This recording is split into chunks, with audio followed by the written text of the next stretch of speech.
y por qué es tejido conectivo, ¿no?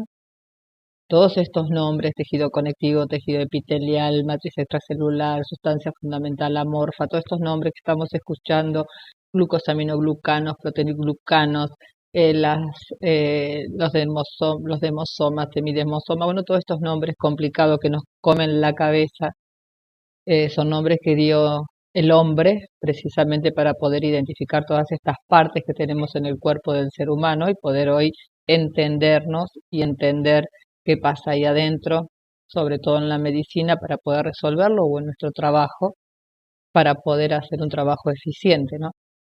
Entonces, vamos a hacer un repasito de lo que vimos en la clase anterior y seguimos conectando todos los temas para poder ir afianzándolos. Entonces, que vimos en la clase anterior, tejido conectivo. Y la pregunta era, ¿por qué se le llamaba tejido conectivo? Por eso conecta los órganos, conecta la piel con los huesos, conecta los músculos con los huesos con los huesos, conecta el tejido sanguíneo, porque dentro de este tejido conectivo tenemos estos vasos sanguíneos que pasan, están de paso por ahí para ir dejando nutrientes, el oxígeno, conecta el sistema linfático que también anda paseando por este tejido y va juntando las toxinas, el tejido nervioso que va llevando y trayendo mensajes y estímulos para que todo este medio o esta matriz extracelular trabaje de una manera eficiente. Entonces, todo el tejido conectivo no solamente hace este trabajo de conexión, sino que también rellena todo el cuerpo y al rellenar todo el cuerpo va a ser una conexión de todo, ¿sí? Y este es el lugar donde, ¿qué pasaba? Venían todas esas defensas, entonces era el lugar donde se van a atacar patógenos, se van a atacar bacterias, virus, células tumorales que pertenecen al propio cuerpo, pero también era donde se dan esos ataques contra, por ejemplo, cuando nosotros nos colocamos colágeno, ¿no? Nosotros nos colocamos colágeno y estas células van a ver qué es eso que acaba de entrar, que no reconocen, desarman esas partículas, utilizan lo que les sirve y lo que no lo desechan y lo que les sirve probablemente lo lleven a un hueso, ni siquiera a la piel, porque la piel para el cerebro no es tan indispensable como es el hueso, como es una articulación. Eh, También atacan, por ejemplo, cuando nosotros nos hacemos un tatuaje, esa tinta que llega hasta ahí cuando el tatuador se pasa, porque en realidad debería quedar en la epidermis, este, estas celulitas van a ir ahí para poder resolver esa situación de esa tinta que está en el espacio que no debería estar y no corresponde a esa matriz extracelular.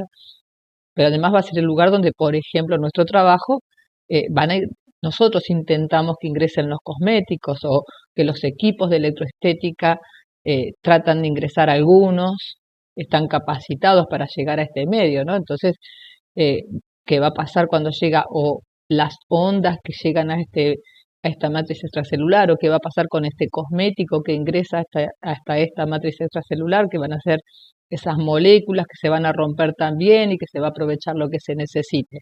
Entonces es un lugar para defender, para nutrir, que lo hace por medio de los vasos sanguíneos.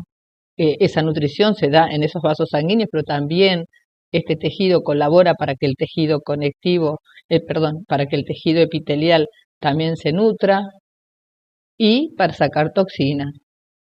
También vimos que el tejido conectivo tenía una gran diferencia con el tejido epitelial. La diferencia era que el tejido epitelial tenía una cantidad de células colocadas de una manera, pero que tenía muy poca matriz extracelular. Tiene matriz extracelular, pero muy poca. Y que este tejido que ahora estamos viendo tiene una matriz extracelular súper abundante y que además el tejido conectivo no puede estar expuesto. ¿Qué quiere decir esto? Nosotros vemos que el tejido epitelial siempre se colocaba hacia un lumen. ¿Qué significa esto? Hacia la luz. Cuando hablamos hacia la luz, por ejemplo, la piel está hacia el exterior. En los órganos está en la capa que va a dar, si bien la vemos dentro del órgano, va a dar hacia el lumen, va a dar hacia las zonas que van a estar en contacto con las cosas que entran del exterior, como son los órganos digestivos, nuestro sistema respiratorio. Entonces, al estar el tejido epitelial en esa zona, es de una protección enorme y no deja pasar nada. En cambio, el tejido conectivo va a tener una disposición totalmente diferente. Este sí va a tener una abundante matriz extracelular, entonces va a ser un tejido donde podrían entrar muchísimas cosas, ¿no? Bacterias, virus, un montón de cosas. Entonces, por eso este tejido conectivo siempre va a estar acompañado por un tejido epitelial. Ese tejido epitelial lo va a proteger a este tejido conectivo, pero este tejido conectivo va a sostener el tejido epitelial y lo va a alimentar. Entonces, como que hay una sinergia entre ellos dos. Pero además vimos que en el tejido conectivo teníamos células, esas células que formaban parte de este tejido y que con nombres complicados, pero además fascinantes cuando los vamos escuchando, qué es, qué hacen cada una, que van, vienen, que eran esas células que eran fijas, y había otras células que venían de otra parte, que esas células eran inmigrantes o migratorias, y que hacían esas células que venían, venían a defendernos de algo, o sea que son células inmunitarias, o vienen a reparar el tejido, por ejemplo, vienen a reparar una herida. Esto se puede dar gracias a que hay un espacio para que esas células puedan moverse de una manera fácil. Y les dije que además teníamos que veíamos esto que andaba de paso por ahí, vasos sanguíneos, teníamos terminales nerviosas, teníamos sistemas linfáticos. Entonces, ¿por qué tenemos todos esos vasos en este lugar? ¿Para qué están? ¿Por qué? Porque este es un tejido en donde hay mucha hidratación, entonces suceden muchísimas inflamaciones. Este tejido se inflama y se desinflama según las necesidades que haya.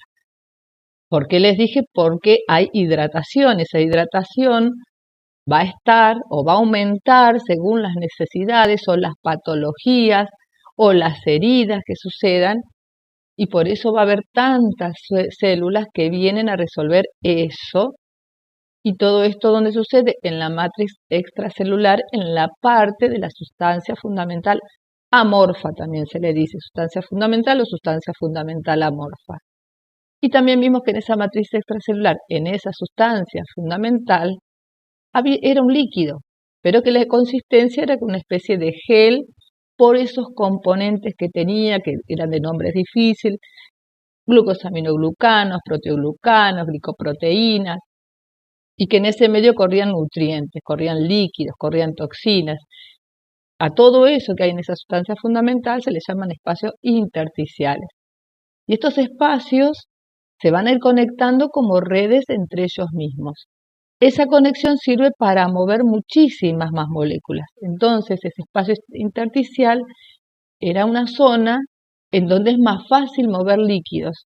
Y esto ayuda y colabora con los movimientos de esos líquidos, sobre todo con la linfa, que la linfa es el componente que viaja dentro del sistema linfático y es lo que nosotros movemos o intentamos mover cuando hacemos un drenaje linfático.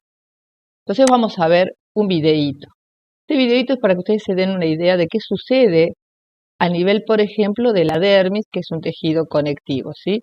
Vamos a ver que hay más tejidos conectivos, o sea, otras partes de nuestro cuerpo también son tejido conectivo que no tienen la misma composición que la dermis, pero siguen siendo tejidos conectivos. Pero en la dermis es en donde suceden las heridas. A mí me encanta que vean esto, cómo todas estas celulitas vienen a trabajar en el momento en que hay una herida. Todo el trabajo que hacen, la inflamación que se sucede, de dónde vienen. Entonces es importante que puedan ver este video. Los órganos de tejido blando del cuerpo reparan una lesión mediante un proceso de varios pasos, que comienza cuando las plaquetas de los vasos lesionados actúan para formar un coágulo en forma de red que impide la pérdida de sangre. Se produce inflamación del área cuando comienza la reparación del tejido en el área dañada. Los mastocitos liberan histamina que dilata los vasos sanguíneos y aumenta el flujo de sangre hacia el sitio de reparación. Los glóbulos blancos, llamados neutrófilos y macrófagos, actúan para consumir bacterias y eliminar el tejido dañado y los desechos. A medida que se eliminan las bacterias y células muertas, comienza la fase proliferativa de la cicatrización de heridas. Los fibroblastos producen tejido nuevo al secretar colágeno que adopta la forma del tejido original. Durante el remodelado, la fase final de la cicatrización de heridas, el tejido producido por los fibroblastos madura y recupera su funcionamiento normal. Bueno, y vimos de la manera maravillosa en que trabaja el cuerpo para poder resolver esa herida. Pero bueno, ¿qué más teníamos en esa sustancia fundamental? Teníamos GAGs. ¿Qué eran los GAGs? Eran los glicosaminoglicanos. Algunos son enormes, como es el ácido hialurónico, y otros son más chiquitos. ¿Qué hacen? Chupan agua. Chupan agua todo el tiempo, atraen agua. ¿Pero qué más tenían? Proteoglicanos. Esos proteoglicanos eran proteínas que estaban unidas a los glicoglicanos, que también atraían agua, por eso este tejido va a ser tan hidratado. Pero además había glicoproteínas, que son como pegamentos, o sea que pega todo.